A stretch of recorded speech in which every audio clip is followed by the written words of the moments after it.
We've always said that we aren't the kind of people that just like close doors and never open them again. That's what you make it. Hey guys. I want to be close to you. Oh, get up and close to me then, because I want you to be here with me. Hey guys, and welcome back to another video with us. With these people. So, okay, we're gonna get right into it, probably. Yeah, we don't waste no time. Question and answers. So, you guys ask the questions, we'll provide the answers. This is how it goes. Yeah. That is typically the way it goes. That's the process. Hit him with it, Ayla. First question is from Holly. What is the roughest year and the best year you've had together, and why? This is a really good question and got me thinking. Yeah. I think it's the roughest year is kind of hard to like really say because there have been quite a few rough times, but I think as a whole 2016 was kind of, excuse my language, a shit show.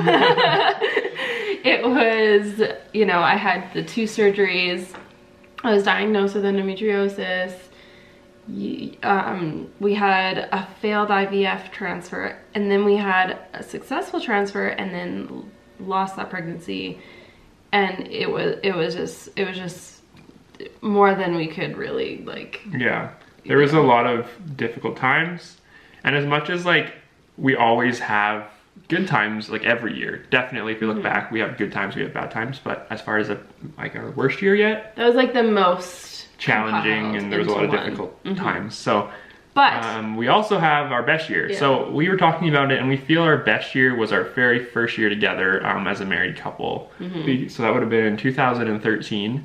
Yeah. We really just didn't know we had infertility yet. We were in newlywed bliss. Blissfully unaware. We went on a wonderful honeymoon, had a good summer, had a good... We were just in love. It was, we enjoyed not that being we're not together. in love now, but you know, like, yeah. Moving in together, learning about each other and like each other's quirks and all the things we didn't know. And I feel like we were really silly. Definitely, we had a lot of fun. We were just, We were in school still, but like cares and... It was good. We were doing well. We were trying to figure out life and living on our own. We got Ellie. And we got Ellie. Oh my gosh, duh. Duh, that's obviously the best year. We got married and we had our beautiful Ellie girl. Yeah. You guys have such beautiful teeth, asked those crazy white people. Do you use whitening stuff? And we actually were at our dentist back in July, and they gave us free teeth whitening as part of being new clients to there. Yeah. So. I couldn't do it for very long because it made my teeth really sensitive. Like, it hurt a lot actually. So I was more sporadic, but thank you. Thank you very much. I know I've had a huge difference, so I'm happy about that. Lindsay asks, are you still enjoying the vegan lifestyle? We are still doing it. We are still been like, I'd say like 90%. Probably like even higher than that, to be honest. Yeah, so the plant-based lifestyle is real up in here. It is. We're doing good. I'm impressed. We're doing pretty good. They did just open a Wendy's in our town, and I'm telling you, Wendy's is my favorite like fast food. I don't know. I grew up on Wendy's. Basically, I grew up on As Wendy's. far as like all of the main fast food places that we had in Calgary, all of them were here except for Wendy's, and so a year and a half of living out here or so, and now they just open it, and it's like painful to drive because we don't eat it we don't eat that really. But we'll probably have a cheat meal. Yeah, we'll cheat here and there. We have to. Grand opening celebration or something. Stephanie Baker, she asks, what are you dressing up for as what are you dressing up as for Halloween?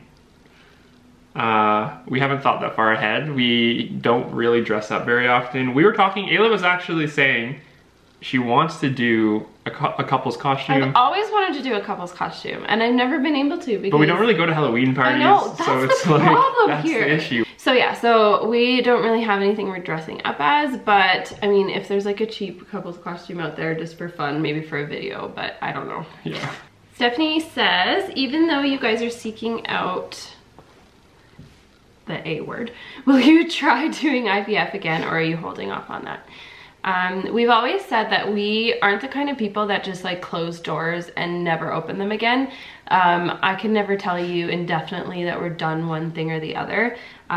So that means therefore that IVF is still like an option in the future. I don't know what that means, like if that even means our genetics, or if that means like IVF in the sense of an embryo transfer for embryo adoption, or if like way down the road we're like, hey, we have a little bit of savings, let's just give it a go. But at this point right now, like it's just so stressful. And sometimes though, part of me, like I feel upset that we're not doing fertility treatments, because it did kind of in a way give me like a sense of purpose. Like I had something I was really working on and trying my best, and I was like active in my infertility journey. And now I'm just sitting like a duck, and it's really hard. So sometimes I do kind of like think, oh, like it would be nice to at least like be trying something. But it's a good chance to take a step back and like reevaluate and just so be with each other. It's not a no. Like it might be a year or two after we finally do have a child, or it might be many years. I have no idea. It's like kind of one of those things that you just decide as you go, because there's so much variables in like this journey that things change, and you're like, okay, well, changing, here so we go. You just never know what's going to happen tomorrow. Yeah, exactly. And part of that question, another person had asked something that ties into that. So as far as the A word goes and what we're not really talking about, are we doing that? If we were doing that hypothetically, you know, would it be international or domestic? And hypothetically it would be domestic. It's domestic. So international is very quite a lot more expensive. But we did look into international. But right now we're gonna do domestic. That's what we're on. Hypothetically. Hypothetically. Oh, that's the worst. I know. You guys all know what we're talking about. It's fine. Hypothetically. Joanna asks, hi Joanna, you've been an awesome subscriber. I always recognize your comments. Joanna C. Joanna C. For your Q&A, how and when did you guys get engaged? I think maybe we'll do like a proper like video where we talk about it. We can't answer that question like in this video. It's gonna take too long. It's kind of complicated. It's complicated, but also it'd be good to just make like a video about it. You know what? We're gonna make a video. Like our engagement story. The truth about our marriage. I'm like actually serious, because there's actually some stuff we could possibly, we could share. We don't really talk about it much. Scandalous. Okay, moving on. Okay. Jamie Heslip asks, what does Caleb do for work? And also says, the quality of your videos and editing is amazing. Who does the editing? So part one, I work in human resources. I have my degree in HR, so I'm an HR professional. That's a simple way of putting it. And then the Ayla, video after this, we will be explaining some things regarding that as well. Yeah, so totally. Make sure you watch that. Make sure you watch that one.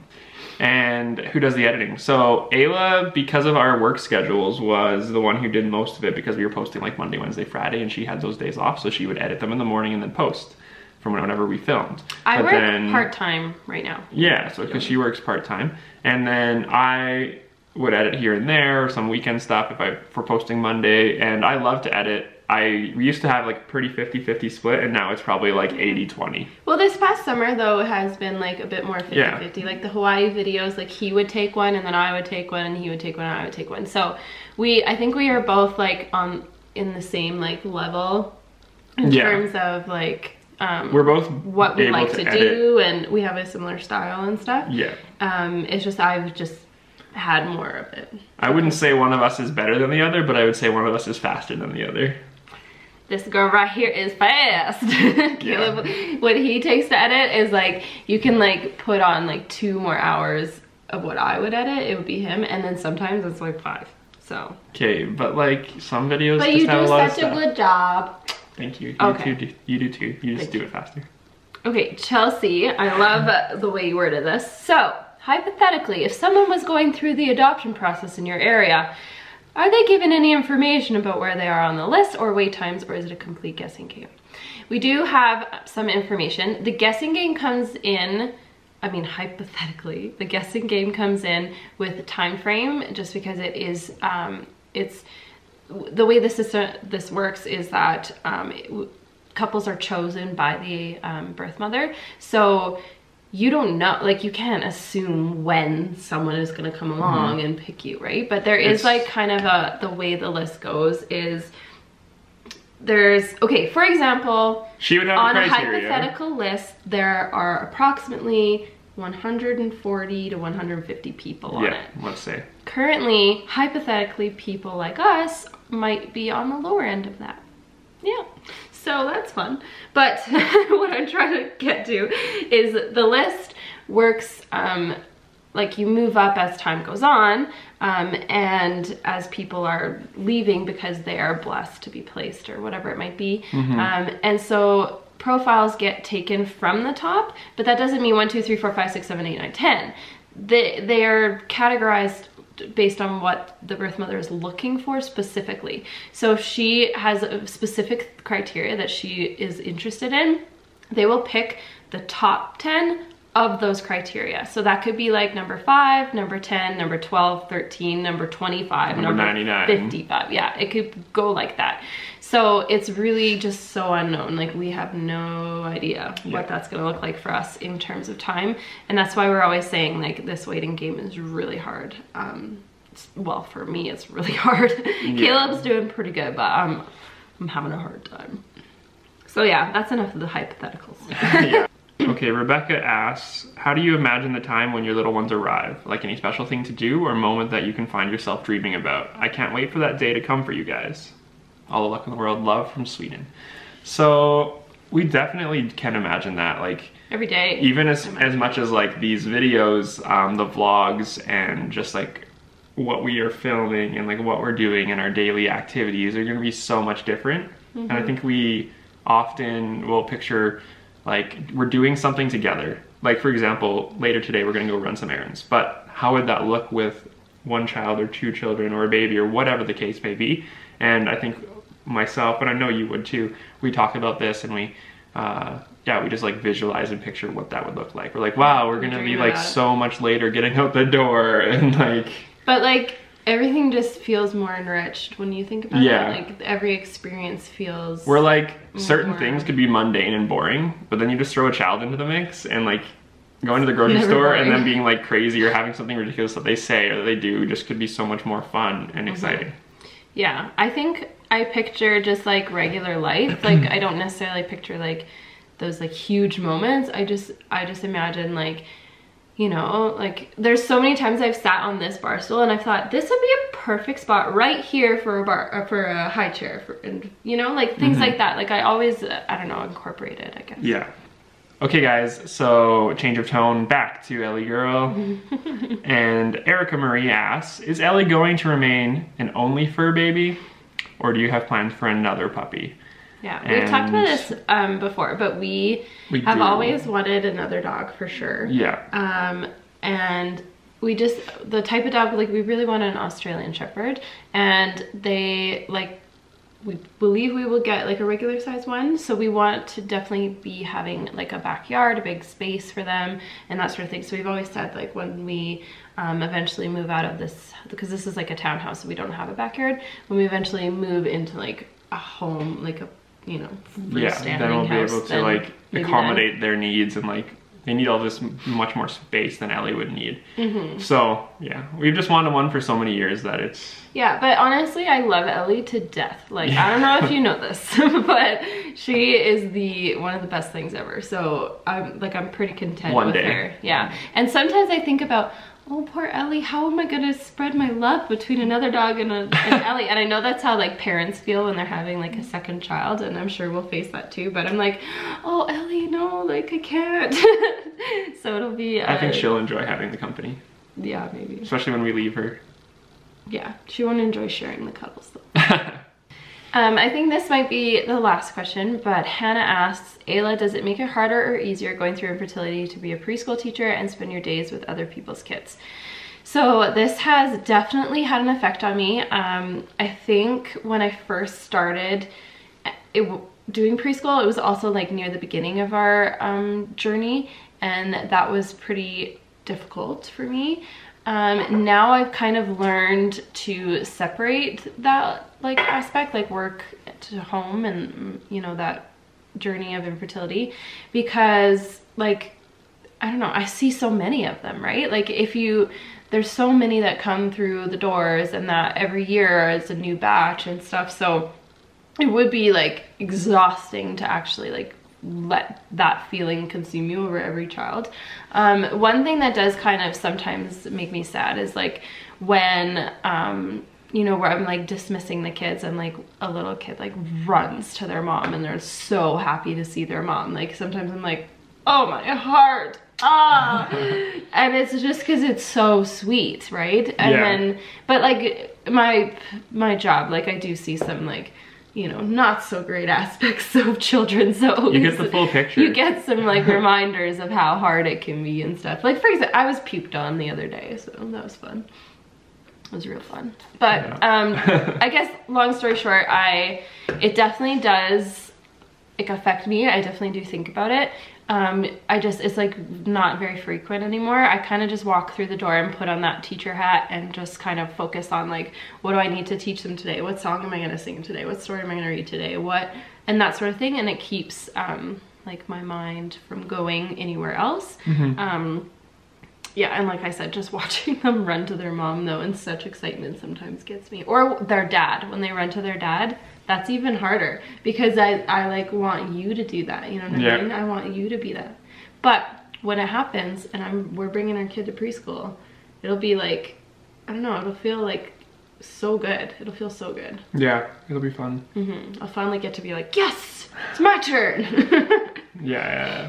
All the struggles will have been for something and I'll be so excited. So yeah, this is getting to be a long Q&A, and so we're gonna wrap it up now. It always is, right? There's so many good questions. Sorry we didn't get to all of them. Yeah, thank you for asking them. We read them all, and so we'll try to go like answer some of those questions in the comments themselves if we can. We'll try to get around to that. And so that's it. Hope you enjoyed the Q&A. Hopefully we answered those and you learned something new about us or about whatever we're going through. Thank you guys so much for watching, and we will see you. Well, we're about to just film the rest of our day, so we'll see you. Yeah, we're gonna go vlog. Yeah. Do some vlogging. Okay guys, give this video a thumbs up. No, give this video a thumbs up. That's how you have to end it. If you liked it, and just comment down below and tell us what your favorite question was. Bye guys. See you guys.